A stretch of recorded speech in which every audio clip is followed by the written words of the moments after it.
नमस्कार मित्रों। 2024 के चुनाव नतीजे आने में भले ही अभी एक साल का वक्त है, लेकिन अब चुनाव में एक साल का भी वक्त नहीं रह गया है। इस वक्त जब मैं बात कर रहा हूँ अप्रैल में, अगले साल इसी समय चुनाव हो रहे होंगे पूरे देश में, प्रदेश में। और उत्तर प्रदेश के चुनाव में नतीजा क्या होगा? उत्तर प्रदेश में भारतीय जनता पार्टी, जिसका परचम इस वक्त लहरा रहा है, अधिकतर लोकसभा सीटों पर, बल्कि कहें कि अधिसंख्य लोकसभा सीटों पर भारतीय जनता पार्टी के सांसद काबिज हैं। विपक्ष के नाम पर बसपा जो है सिर्फ 10 सीटों वाली पार्टी है लोकसभा में। समाजवादी पार्टी 5 सीटों वाली पार्टी थी, लेकिन अब वो 4 सीटों वाली पार्टी रह गई है। तो 2024 के चुनाव में कौन कहाँ खड़ा होगा, ये सवाल आपके मन में भी उठता होगा। और इसी सवाल को लेकर सभी राजनीतिक दल अभी से ही चुनाव में अपनी पूरी ताकत झोंकने के लिए तैयारी कर रहे हैं। लेकिन भारतीय जनता पार्टी ने चुनाव में जान लगा दी है, या कहिए कि चुनावी प्रचार मैदान में उतर गए हैं। अभी कुछ दिन पहले ही केंद्रीय गृह मंत्री का एक कार्यक्रम हुआ कौशाम्बी में और आजमगढ़ में, और आपने देखा कि किस तरह से उस मंच से एक तरह से चुनावी बिगुल बजाया गया, किस तरह से चुनावी बातें की गई। लेकिन आज गोरखपुर में मुख्यमंत्री योगी आदित्यनाथ ने सीधे सीधे जनता से वोट ही मांग लिया। पूरी प्रतिबद्धता के साथ पहले नगर निकाय में कमल का परचम फहराएंगे और फिर लोकसभा चुनाव में कमल ही कमल दिखाई देगा। यह एक अभी की रणनीति हम सबकी प्रारंभ हो जानी चाहिए। इसी के लिए आपका आह्वान करने के लिए आज मैं आपके बीच यहां पर इस फर्टिलाइजर कारखाने में आया हूं। दरअसल मुख्यमंत्री योगी आदित्यनाथ आज गोरखपुर में मौजूद थे। संडे का दिन है, रविवार का दिन है, लेकिन आमतौर पर मुख्यमंत्री छुट्टियां नहीं मनाते हैं। वो लगातार काम में लगे हुए हैं, वो लगातार सरकारी कार्यक्रमों में शिरकत कर रहे हैं और उनके साथ तमाम मंत्री भी मौजूद रहते हैं। और आप देखेंगे कि आने वाले समय में इसी तरह से सरकारी कार्यक्रमों की झड़ी लग जाएगी और सरकारी कार्यक्रमों के बहाने भारतीय जनता पार्टी का प्रचार अभियान भी चलता रहेगा। आज गोरखपुर में करीब 1046 करोड़ की योजनाओं का लोकार्पण और शिलान्यास होना था, और इस नाते मुख्यमंत्री योगी आदित्यनाथ मौजूद थे इसमें। और इस कार्यक्रम में योगी मंत्रिमंडल में शामिल डॉक्टर संजय निषाद भी मौजूद थे, सांसद रवि किशन मौजूद थे, और इस मंच से एक सियासी संदेश देने की कोशिश हुई। हालांकि ये कार्यक्रम सरकारी था, लेकिन अब ऐसे सरकारी कार्यक्रमों से सियासी संदेश दिए जा सकते हैं। ये एक बैरियर खत्म हो चुका है, लगभग खत्म हो चुका है। विरोधी अब एक्टिव हो जाएगा, विरोधी एकजुट हो रहा है। सारे पार्टी एक साथ आएंगे, सारे लुटेरे एक साथ आएंगे।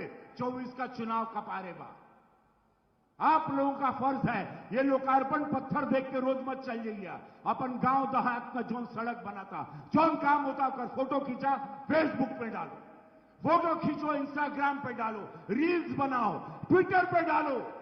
जन्माओ देश को, जन्माओ प्रदेश को, जन्माओ गोरखपुर को। और आप देखेंगे कि लगभग हर ऐसे मंचों से मुख्यमंत्री, पहले भी इस तरह के मंचों से मुख्यमंत्री लगातार एक राजनीतिक संदेश देने की कोशिश करते हैं।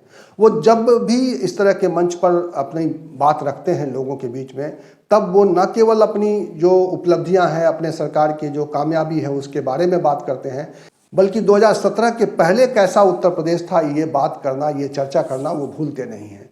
तो इस मंच से भी यही सब कुछ हुआ, लेकिन इस मंच पे नया ये था कि मुख्यमंत्री योगी आदित्यनाथ ने सीधे सीधे इस मंच से एक तरह से एलानिया तौर पर लोगों से, मतदाताओं से वोट देने की अपील कर दी। और वोट देने की अपील इसलिए भी हो रही है क्योंकि अब निकाय चुनाव बेहद करीब हैं। 2017 के पहले उत्तर प्रदेश के अंदर ये सोच नहीं थी, और उन लोगों के द्वारा इसीलिए माफियाओं को पनपाया जाता था। कहीं खनन माफिया, कहीं भूमि माफिया, कहीं वन माफिया, कहीं संगठित अपराध के माफिया, कहीं अलग अलग प्रकार के माफिया उभर पड़ते थे। पीड़ित आम जन होता था, गरीब होता था, व्यापारी होता था। आज क्या कोई माफिया इस प्रकार का दुस्साहस कर पाएगा? नहीं कर पाएगा।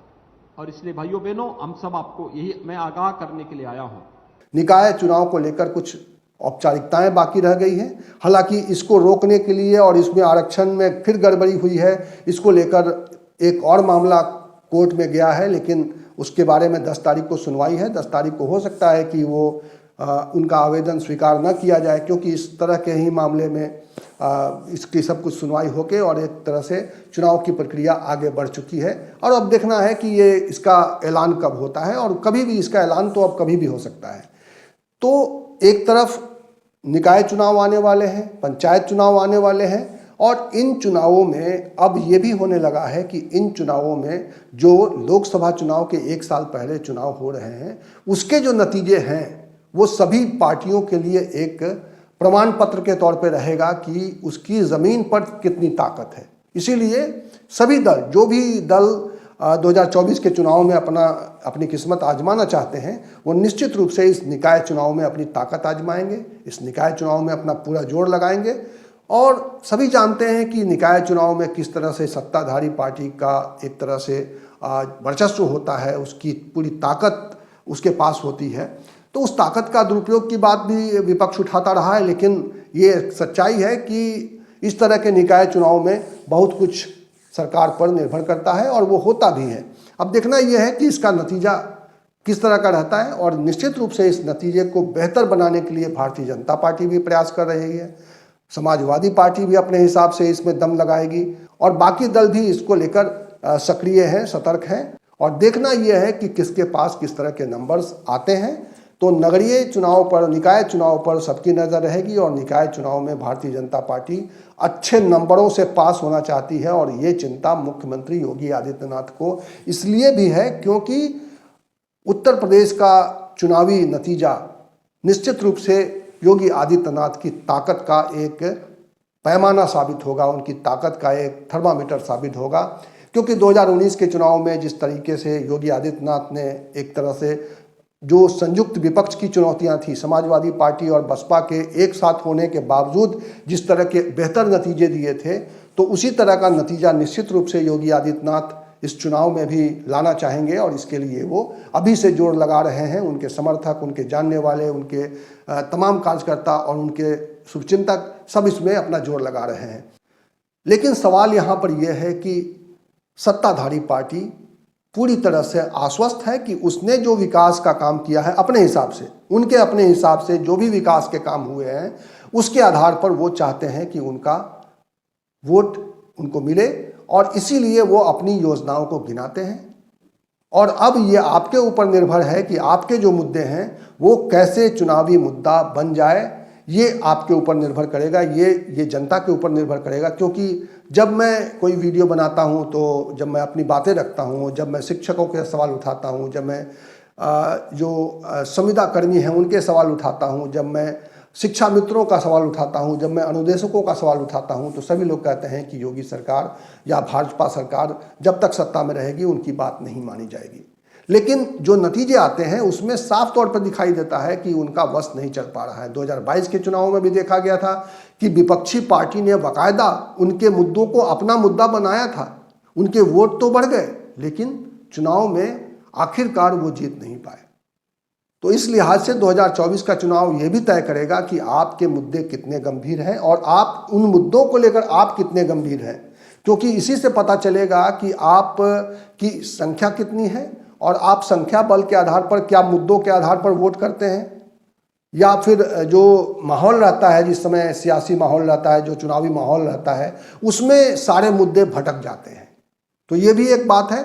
और देखना यह है कि ये जो इस वक्त जो माहौल है, जो प्रदेश में जो सियासी माहौल है, उसमें कौन कहाँ किस तरह से नई सरकार चुनने के लिए, केंद्र में नई सरकार चुनने के लिए अपने वोट का इस्तेमाल करता है।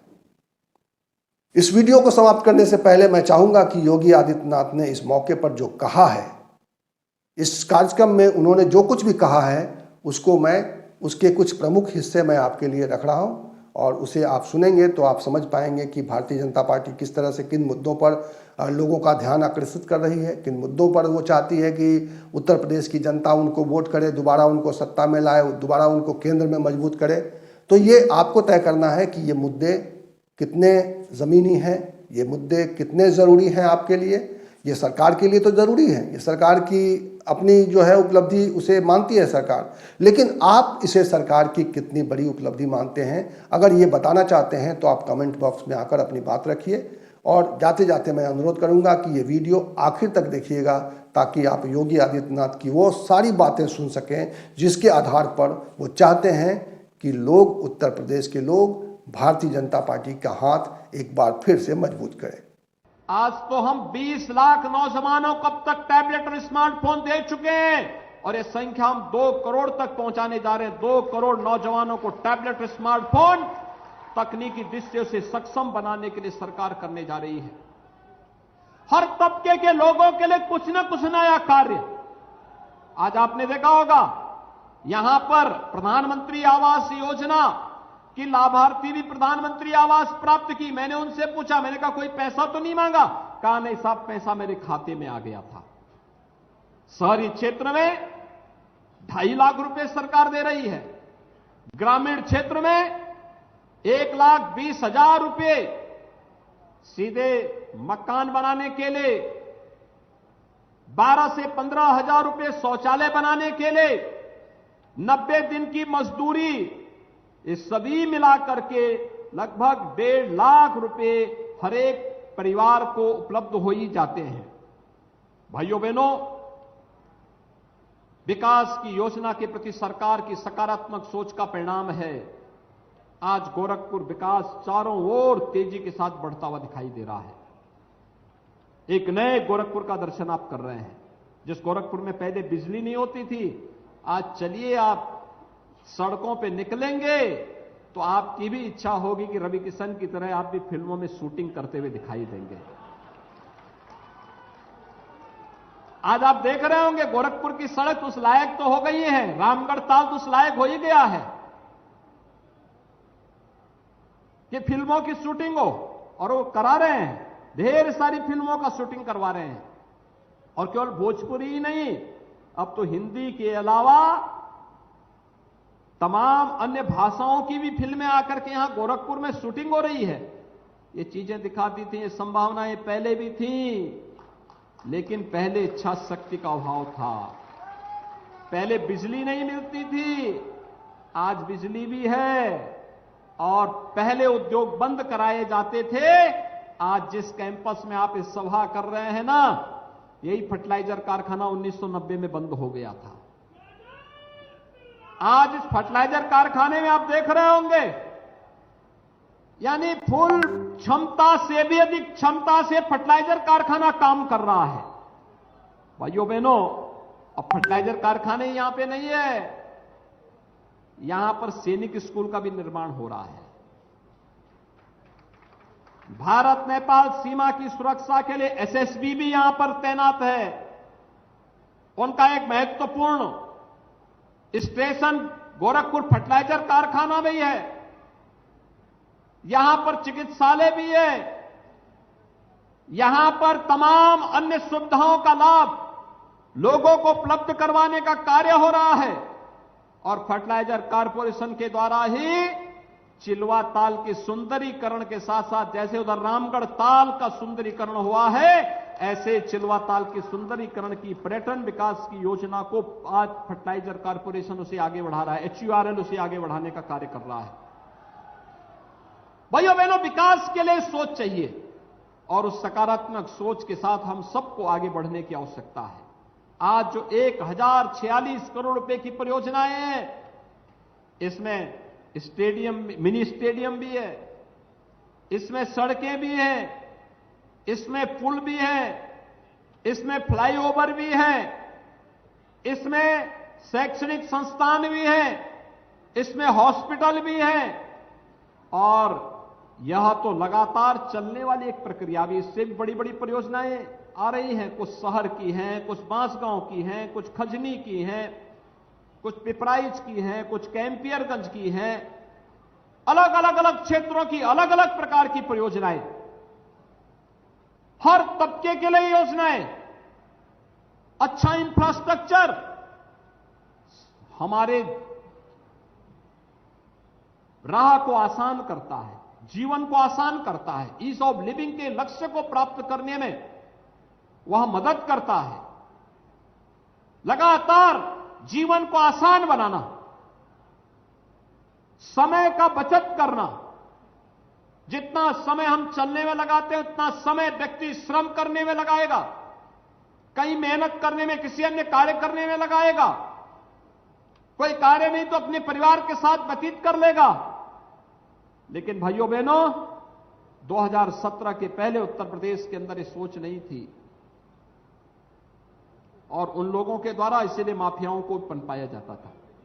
कहीं खनन माफिया, कहीं भूमि माफिया, कहीं वन माफिया, कहीं संगठित अपराध के माफिया, कहीं अलग अलग प्रकार के माफिया उभर पड़ते थे। पीड़ित आम जन होता था, गरीब होता था, व्यापारी होता था।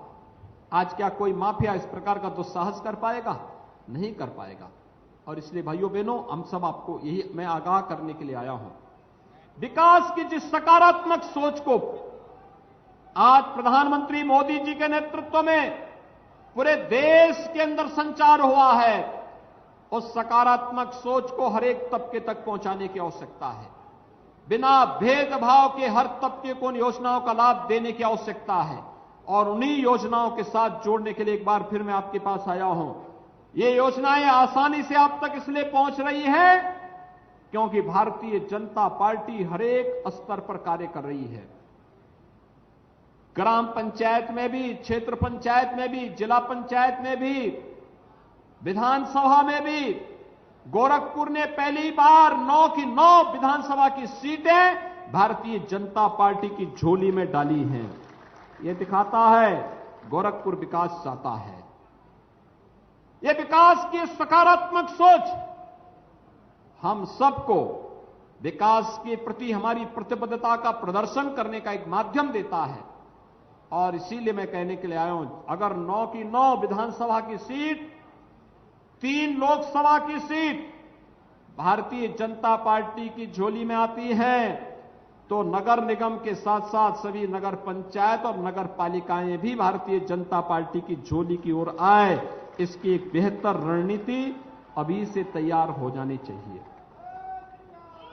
कमल निशान जिसके पास होगा, जिसके पास कमल निशान होगा, वह गोरखपुर के हर नागरिक का प्रत्याशी होगा। यह हमारा संकल्प होना चाहिए और उस संकल्प के साथ अगर हम आगे बढ़ते हैं तो भाइयों बहनों, आपके विकास को कोई बाधित नहीं कर पाएगा। अगर आप इस संकल्प के साथ आगे बढ़ते हैं, कोई आपके विकास को बाधित नहीं कर सकता। शासन से मिलने वाली योजना से कोई आपको वंचित नहीं कर सकता। कोई आपकी सुरक्षा में सेंध नहीं लगा सकता। बाकी की जिम्मेदारी तो हम उठा ही लेंगे और यही आह्वान करने के लिए आज मैं आपके पास आया हूं। ये योजनाएं आप सबके लिए फलीभूत हो, खुशहाली भरी हो और भी तेजी के साथ विकास की योजनाओं को हम आगे बढ़ा पाएंगे। इसके लिए हम सब पूरी प्रतिबद्धता के साथ पहले नगर निकाय में कमल का परचम फहराएंगे और फिर लोकसभा चुनाव में कमल ही कमल दिखाई देगा। यह एक अभी की रणनीति हम सबकी प्रारंभ हो जानी चाहिए। इसी के लिए आपका आह्वान करने के लिए आज मैं आपके बीच यहां पर इस फर्टिलाइजर कारखाने में आया हूं कि फर्टिलाइजर कारखाने को चलते हुए आप देखते होंगे। रात्रि के समय इधर से थोड़ा निकलिए, क्या जगमगाहट लगती है। ऐसे लगता है जैसे आप किसी दुनिया के किसी विकसित सिटी के पार्ट हो। गोरखपुर में एम्स प्रारंभ हो चुका है। रामगढ़ ताल की सुंदरता आप सबको अपनी ओर लुभाती होगी। गोरखपुर की हर सड़क को 4 लेन और 6 लेन के साथ जुड़ते हुए आपने देखा है, अपनी आंखों के सामने देखा है।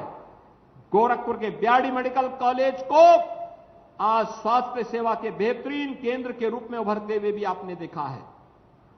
पिपराइच की बंद चीनी मिल फिर से धुआं उगलते हुए दिखाई दे रही है और गन्ना किसानों के गन्ना मूल्य का भुगतान करते हुए उनके जीवन में परिवर्तन कर रही है। आयुष विश्वविद्यालय एक बार फिर से गोरखपुर को नई पहचान देने के लिए उतावला दिखाई देता है। भाइयों बहनों, हर एक सेक्टर में, स्वास्थ्य का हो, शिक्षा का हो, उद्योग का हो, रोजगार का हो, अन्नदाता किसानों के जीवन का हो, या युवाओं के जीवन में परिवर्तन करने का हो। हर एक क्षेत्र में बहुत कुछ नया हुआ है, लेकिन बहुत कुछ अभी नए किए जाने की ओर हम सब आगे बढ़ रहे हैं और उस नए करने के संकल्प के साथ आपको आज जोड़ने के लिए मैं विशेष रूप से यहां पर आया हूं। मेरा आप सबसे यह अपील होगा कि जिन विकास की परियोजनाओं का लोकार्पण और शिलान्यास हो रहा है, ये विकास की योजनाएं आप सभी गोरखपुर वासियों के लिए, पूर्वी उत्तर प्रदेश वासियों के लिए फलीभूत हों, उनके जीवन में मंगल ही मंगल का योगदान इन योजनाओं के माध्यम से हो, इस विश्वास के साथ मैं इसकी बधाई आप सबको देता हूं और विश्वास करता हूं पहले नगर निकाय के चुनाव में और फिर देश के आम चुनाव यानी लोकसभा चुनाव में भी कमल खिलाने के लिए आप पूरी ईमानदारी और प्रतिबद्धता के साथ कार्य करेंगे। आप सभी को मेरी ओर से मंगलमय शुभकामनाएं। धन्यवाद। जय हिंद। इस वीडियो में इतना ही। इसी तरह की चर्चा के साथ, इसी तरह के विमर्श के साथ मैं आपको मिलूंगा अगले वीडियो में। तब तक के लिए नमस्कार।